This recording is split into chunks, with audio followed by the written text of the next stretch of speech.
വിജയ്ക്കെതിരെ നിലപാട് കടുപ്പിച്ച DMK. RSS യൂണിഫോമിൽ Vijay നിൽക്കുന്ന പ്രതീകാത്മക ചിത്രം DMK IT വിംഗ് പുറത്തിറക്കി. CVK പതാകയുടെ നിറമുള്ള ഷാൾ കഴുത്തിലണിഞ്ഞ് ചോരയിൽ നിൽക്കുന്ന ചിത്രമാണ് സോഷ്യൽ മീഡിയയിൽ പങ്കുവച്ചിരിക്കുന്നത്.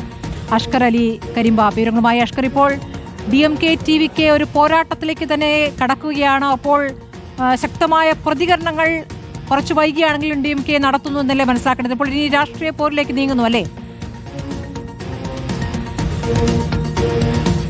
തീർച്ചയായും. കാരണം വിജയെ നേരിട്ടുള്ള ഒരു കടന്നാക്രമണ രീതിയിലേക്ക് ഇതുവരെ സ്റ്റാലിനോ അല്ലെങ്കിൽ DMK ഒരു ഘട്ടത്തിലും പോയിട്ടില്ല എന്നുള്ളതാണ്. ഏറ്റവും ഒടുവിൽ നിയമസഭയിൽ കരൂർ ദുരന്തം വന്ന ഘട്ടത്തിലടക്കം വിജയുടെ പേരെടുത്ത് പറയാതെ പരോക്ഷ വിമർശനമായിരുന്നു DMK ഉന്നയിച്ചിരുന്നത്. പക്ഷേ ഇപ്പോൾ ഈ ഘട്ടത്തിൽ കൃത്യമായി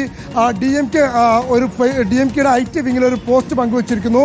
വിജയുടെ ചിത്രം പ്രതീകാത്മകമായി വിജയുടെ ഒരു കാർട്ടൂൺ, വിജയ് തിരിഞ്ഞു നിൽക്കുന്ന രീതിയിലുള്ള ഒരു ചിത്രമാണ്. അതിൽ ഏറ്റവും പ്രത്യേകത എന്ന് പറയുന്നത് RSSന്റെ യൂണിഫോം അണിഞ്ഞുകൊണ്ടുള്ള ശരീരത്തിൻ്റെ ഡ്രസ്സിൻ്റെ പിറകുവശത്തൊക്കെ തന്നെ ചോരയുടെ നിറങ്ങളൊക്കെ തന്നെ ഉൾപ്പെടുത്തിക്കൊണ്ടുള്ള ഒരു ചിത്രമാണ് ഇപ്പോൾ DMKയുടെ IT വിങ് പങ്കുവച്ചിരിക്കുന്നത്. അതിനോടൊപ്പം ഒരു കുറിപ്പ് കൂടിയുണ്ട്. പ്രത്യേകിച്ച് കരൂർ ദുരന്തത്തിൻ്റെ പശ്ചാത്തലത്തിൽ 20 ദിവസമായിട്ടും ഇതുവരെ വിജയ് കരൂരിലേക്ക് തിരിഞ്ഞു നോക്കിയിട്ടില്ല. അപ്പോൾ ഒരു തിരക്കഥ തയ്യാറാക്കാൻ വേണ്ടിയാണോ ഇപ്പോഴും വിജയ് കാത്തിരിക്കുന്നത്, അതോ തിരക്കഥ ഇനിയും സ്ക്രിപ്റ്റ് ഇനിയും വിജയുടെ കയ്യിൽ കിട്ടിയിട്ടില്ലേ എന്നുള്ള ചോദ്യമൊക്കെ തന്നെ ഈ DMKയുടെ പോസ്റ്റിൽ ചോദിക്കുകയും ചെയ്യുന്നു. മാനവികത എന്ന ഒന്ന് വിജയ്ക്കുണ്ടോ എന്നാണ് DMK പോസ്റ്റിനൊപ്പം ചോദിക്കുന്ന കുറിപ്പിൽ ചോദിക്കുന്നത്. പ്രത്യേകിച്ച് BJPയുമായി അല്ലെങ്കിൽ അണ്ണാ DMKയും BJPയും അടങ്ങുന്ന NDA സഖ്യത്തിലേക്ക് വിജയ് നീങ്ങുന്നു എന്നുള്ള ചർച്ചകളൊക്കെ തന്നെ തമിഴ് രാഷ്ട്രീയത്തിൽ സജീവമാണ്.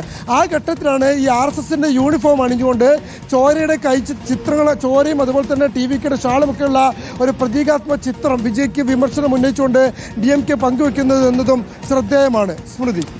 അഷ്കർ അലിയാണ് വിവരങ്ങൾ നൽകിക്കൊണ്ടിരിക്കുന്നത്.